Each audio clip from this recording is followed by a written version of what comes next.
Buen día, estimado grupo de Tierra Prometida. El día de hoy hablaremos sobre cómo dejar de sufrir tanto.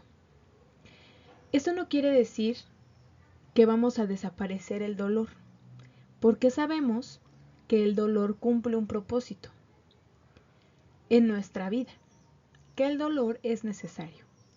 Sin embargo, el sufrimiento puede estar o no estar, y muchas veces consiste en una decisión. Está en nosotros. Entonces vamos a ver qué es lo que nos lleva a sufrir tanto, llevar el proceso tan sufrido y cómo podemos disminuirlo.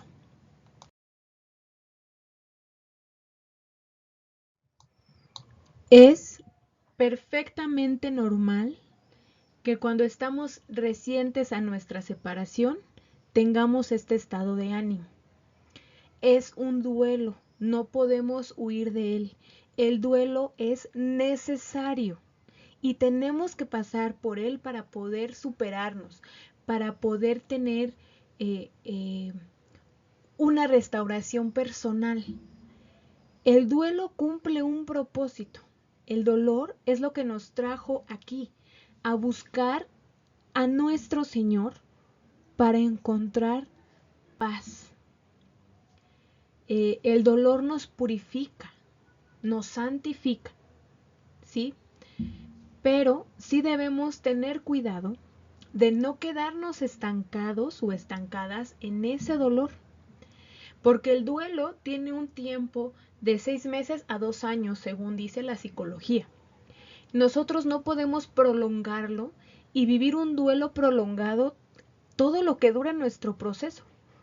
En las manos de Dios está cuánto tiempo vamos a tardar en llegar a nuestra tierra prometida, que en este caso es la restauración de nuestro matrimonio. Pero sí está en nuestras manos el empezar a cambiar el enfoque. Es decir, tenemos que vivir el duelo y al mismo tiempo que lo vivimos, que lloramos, que lo sacamos todo de nuestro ser, que pasamos por todas estas etapas, también debemos ir caminando hacia adelante, a ir enfocando hacia lo que sigue.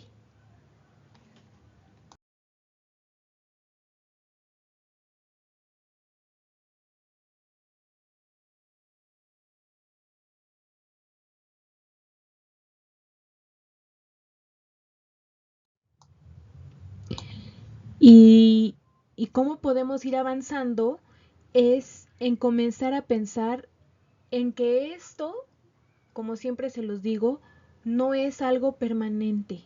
Y si te pones a pensar, nada en esta vida lo es. Nada es permanente.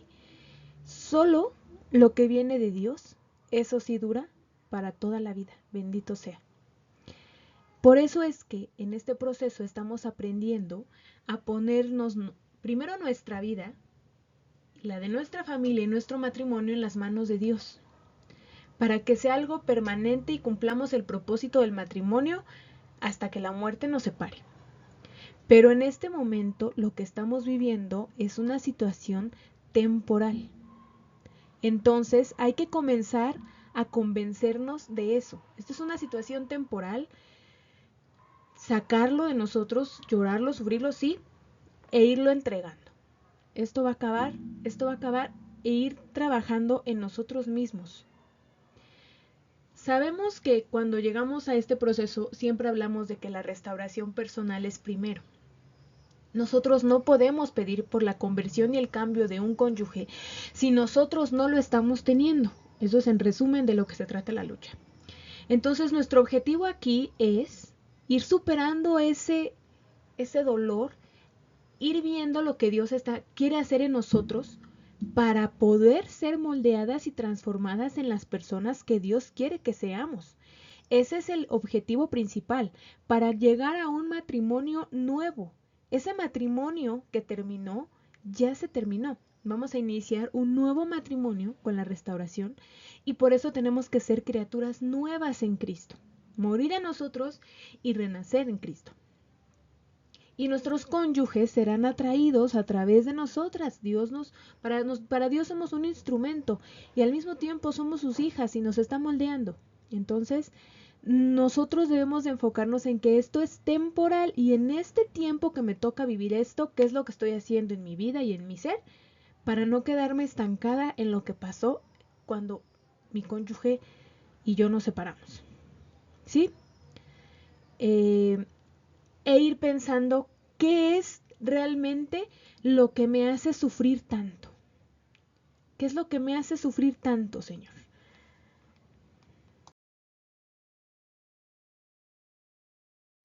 Y yo he logrado detectar dos motivos principales, puede haber más, pero principalmente sufrimos por lo que ya fue.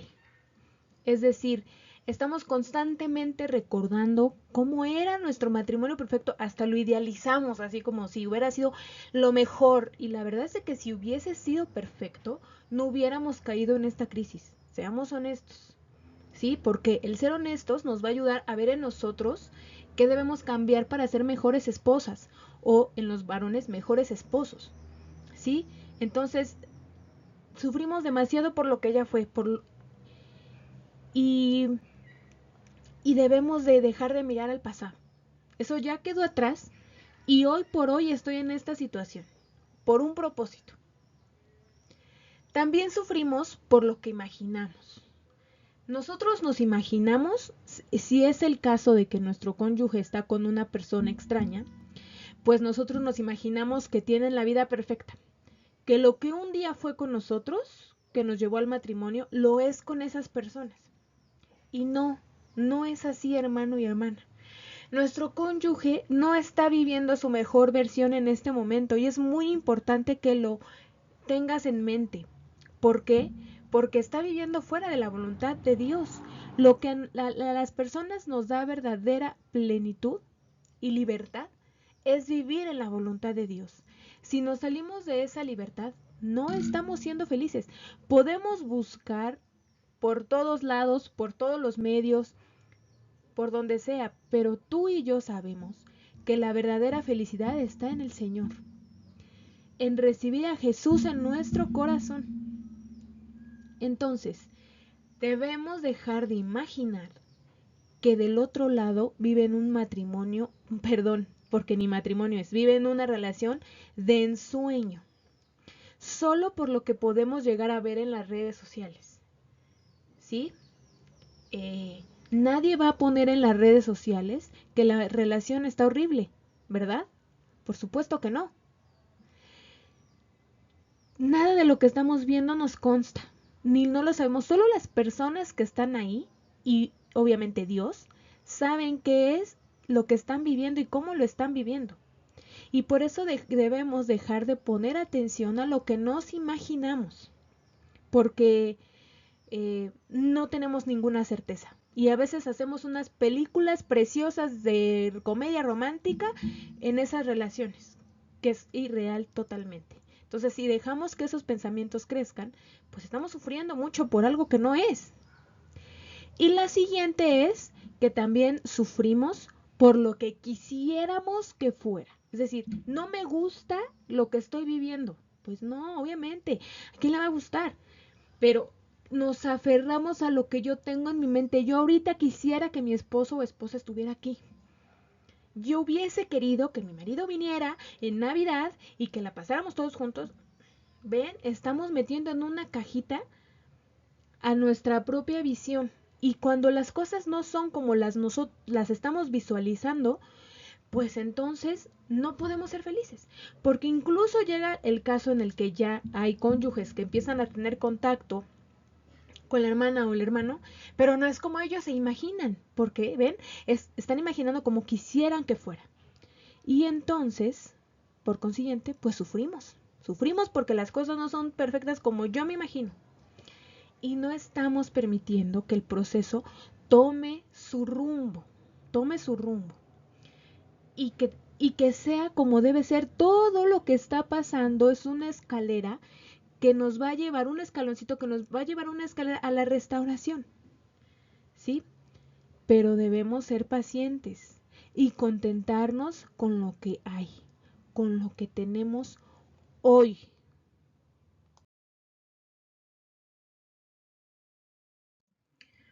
Por lo tanto, todo esto es una situación de enfoque, ¿sí? ¿Qué es lo que nosotros estamos mirando? Como lo dije en la anterior, lo que ya fue.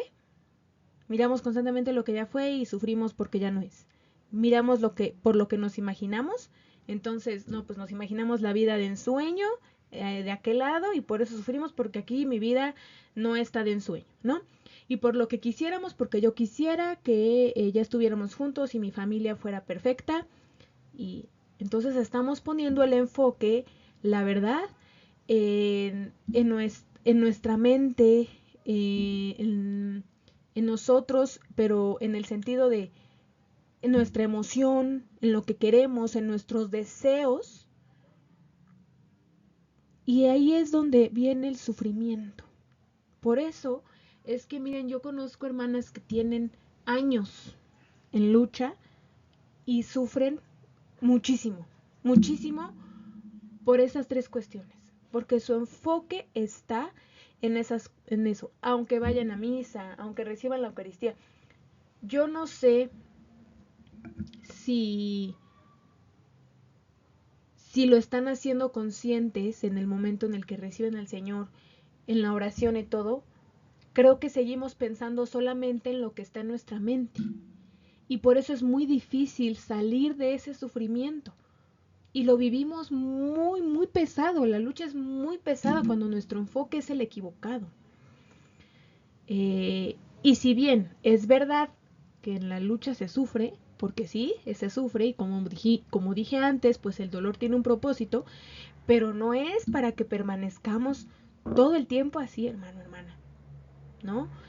Tenemos que darle la vuelta a ese sufrimiento, porque Dios quiere que seamos felices, sí, por supuesto, primero en hacer su voluntad, pero que nos gocemos en Él. Por eso es que el enfoque no debe de estar en todo lo que está en nuestra mente, del pasado, del presente, del futuro, lo que me imagino, no. A continuación te diré cuál debe ser el enfoque.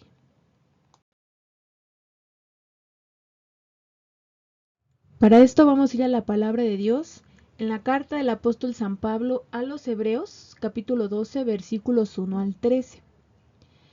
Y en los primeros 3 versículos nos habla de Jesús modelo de constancia.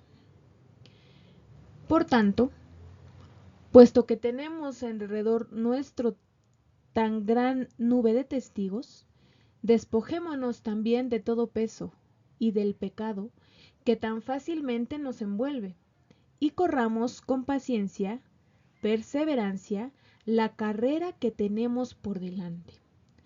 Puestos los ojos en Jesús, el autor y consumador de la fe, quien por el gozo puesto delante de él soportó la cruz, despreciando la vergüenza, y se ha sentado a la diestra del trono de Dios. Consideren, pues, a aquel que soportó tal hostilidad de los pecadores contra él mismo, para que no se cansen ni se desanimen en su corazón. Incluso está con mayúsculas. Puestos los ojos en Jesús. A veces decimos, a veces han dicho, es que yo quisiera tener esa fe. Pues es que eso no es algo que uno pueda, necesita de Dios, pero hay que poner la mirada en Jesús. Y me encanta esta parte. Él soportó la cruz porque tenía el gozo delante. Jesús sabía que ese no era el final, hermano, hermana. Él sabía que después de esto vendría la resurrección y la gloria. En su humanidad, o bueno, en su situación divina él ya lo sabía, pero también en su humanidad él lo creyó. Por eso les decía al principio, primero, esto no es permanente, es temporal. Nuestro enfoque no debe estar en lo que estamos pasando ahorita, sino en lo que viene. Porque gracias a ese enfoque, Él soportó la cruz y despreció la vergüenza. No debemos sentirnos más avergonzados por lo que está pasando en nuestra vida. Hermano, hermana, estás en un camino de bendición. Bendito y alabado sea el Señor que te trajo aquí. ¿No?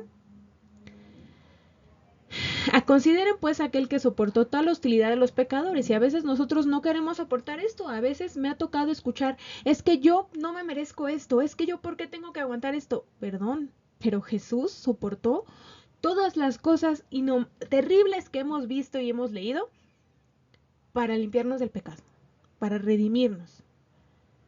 Pero Él sabía lo que venía después y se sometió a la voluntad del Padre. Entonces nuestro enfoque debe estar en Jesús. Nuestros ojos deben estar puestos en Jesús. Cada vez que me sienta, yo no me merezco esto, ¿y Jesús se lo merecía? Por supuesto que no.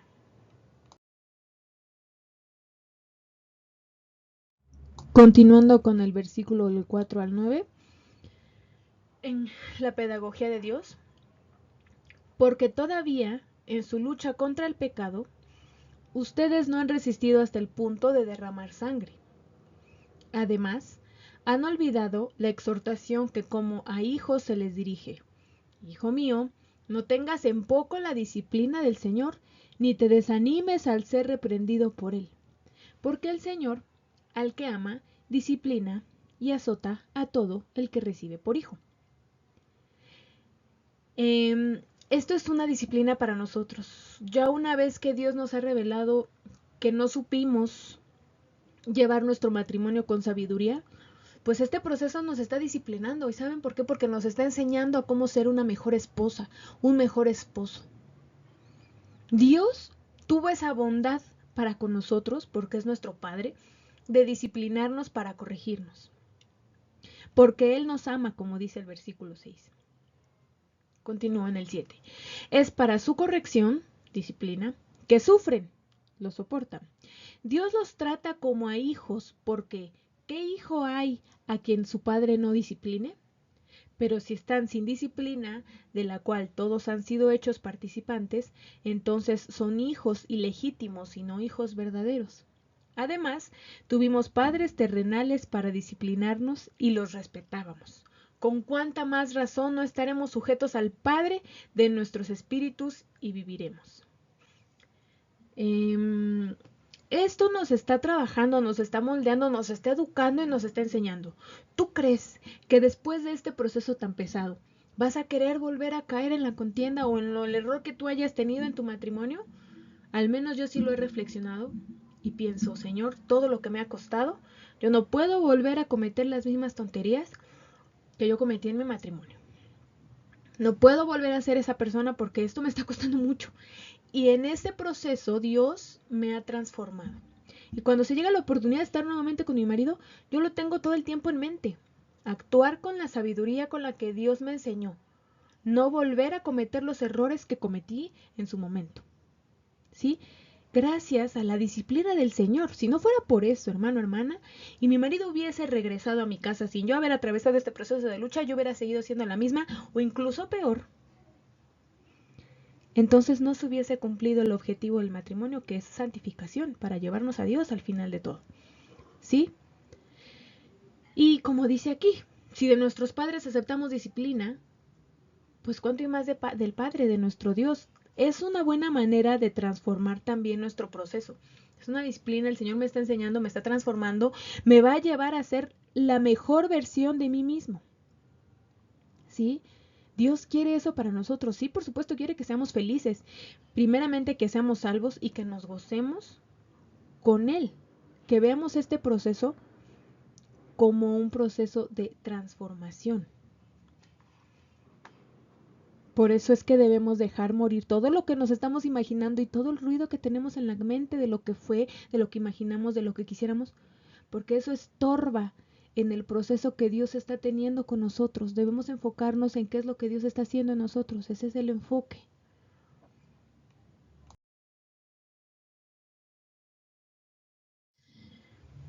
Y para terminar, versículo 10, porque ellos nos disciplinaban por pocos días como les parecía, hablando de nuestros padres terrenales.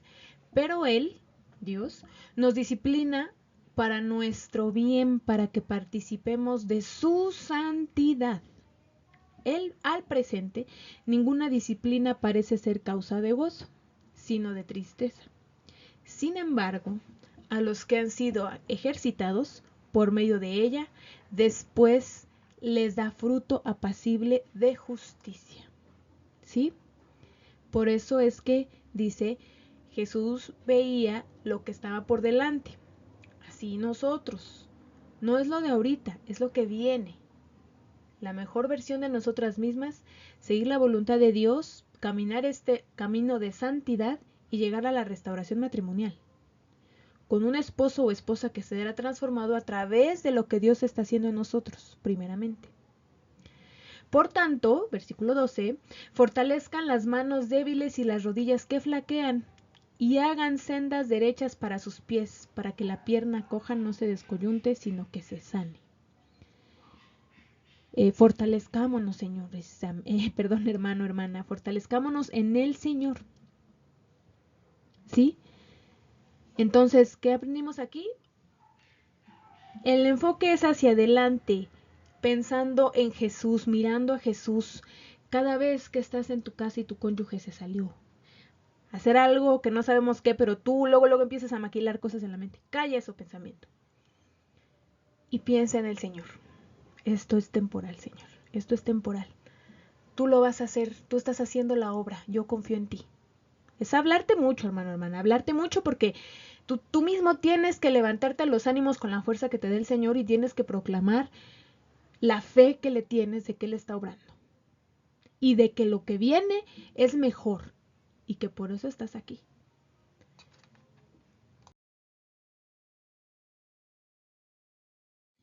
¿Y cómo puedo hacer para mirar a Jesús? Pues la oración, hermano, hermana, no sirve de nada si tú no tienes un tiempo para con Dios. No importa si tienes mucho trabajo y la vida no te da, no, es que para Dios siempre debe de haber tiempo. Perdón que te lo diga así, pero cuando uno empieza a forzar un tiempo y a buscar un espacio para hablar con Jesús, de verdad que todo se va acomodando, pero hay que comenzar por tener la intención. La oración no solo de petición, sino también de contemplación, en la que puedes contemplar al Santísimo, también de platicar con Él, solamente contarle todo lo que sientes. Y hay un intercambio que se siente en el interior cuando tomas ese tiempo con Jesús y te llena de tanta paz. Lectura bíblica, porque siempre les digo, ¿cómo vamos a saber lo que es capaz Dios de hacer y todo lo que ha hecho si no leemos la historia de la salvación, que es la Biblia? Y de verdad no hay ninguna batalla que Dios haya perdido. Y leerla, tener no solamente versículos aislados, hermanos, por favor, no hagan solamente eso de agarrar un versículo aislado a ver qué Dios me quiere enseñar. No, o sea, no estoy diciendo que esté mal hacer eso, sí, Dios nos habla de esa manera, así es como yo comencé a creer en sus promesas, pero es importante tener un hábito de lectura, leer libros completos, un devocional de lectura bíblica que nos lleve a entender. Dios nos habla mucho, pedir mucho al Espíritu Santo que nos dé discernimiento a lo que Dios nos quiere enseñar a través de lo que estamos leyendo. Meditar en el Evangelio, que es donde Jesús constantemente nos está enseñando cómo vivir, cómo yo voy a tratar a mi cónyuge, si él es mi prójimo más próximo, cómo debo de ser yo, cómo puedo ser más como Jesús. Y las veces que no quieras recibir a tu esposo, las veces que te quiera ganar la carne, no, ¿qué haría Jesús? Y la meditación en el Evangelio te ayuda a recordar, y ahí es poner la mirada en él. El siguiente punto es alabar. Alabar al Señor cuando te sientes más destruido, porque mira, hermano, hermana, la alabanza te levanta. Y que el enemigo vea que aún con todo el dolor que sientes, tú alabas al Señor, al Dios de todo, al Rey de tu vida, Cristo Rey de tu corazón. Callar la mente, con todo lo anterior, va a ser más fácil callar la mente, porque tienes en tu mente versículos bíblicos que te hablan la verdad, que te ayudan a vencer esas espadas que llegan a tu mente. Pero tienes que practicarlo, tienes que hacerlo. En cuanto lleguen esos pensamientos, Señor, yo creo en ti. Yo todo lo puedo porque Cristo me fortalece. La gloria postrera de esta casa será mejor que la primera, Geo 2:9. Es decir, empiezas a decir versículos porque ya tienes un hábito de lectura bíblica. Y enfocarte en las bendiciones. En esta parte de las cosas no son como yo quisiera. Pues no, todavía no, pero tenemos que ser felices con lo que tenemos ahora. ¿Sí? Porque si no somos capaces de gozarnos con el presente, hermano, hermana, siempre le vas a encontrar un pelo en la sopa. La verdad, como decimos en México. Aunque tu esposo regrese, siempre va a haber para ti una razón para estar infeliz. Entonces, a partir de hoy, de este proceso, tenemos que enfocarnos en las bendiciones que vienen de Dios. Todos estos puntos nos llevan a poner la mirada en Jesús. Y así, créeme, si lo pones en práctica con verdadera intención, el sufrimiento va a ser menos. Y eso no quiere decir que si pasa algo de pronto en tu proceso que es muy doloroso, no, eso no quiere decir que ya, estás muy fresco. No, lo sufres, lo lloras, lo entregas y te mantienes con la frente en alto por fe. No te vas a dejar derrumbar por lo que pase. Pero no importa lo que pase. Dios ya te habló, Dios ya te trajo hasta aquí y Él te va a llevar a tu tierra prometida. Primero con la restauración de tu matrimonio y después al encontrarnos con Él el día que seamos llamados a dejar este mundo. Entonces, tienes todas las herramientas para salir adelante y dejar de vivir el proceso tan sufrido, tan sufrido. Y sobre todo pedirle a Jesús que nos ayude a cargar la cruz en el Calvario como Él incluso tuvo un apoyo en el Cirineo, entonces nosotros pedirle constantemente. Pero por favor, no te dejes abatir. No puedes luchar en derrota, hay que luchar en victoria. La victoria es de Jesús. Espero que haya sido un tema muy edificante, que lo puedas escuchar las veces necesarias y medites en esta palabra que leímos hoy, Hebreos capítulo 12, y puedas encontrar en Jesús esa fortaleza y ese enfoque que necesitas para dejar de sufrir tanto. Hasta luego.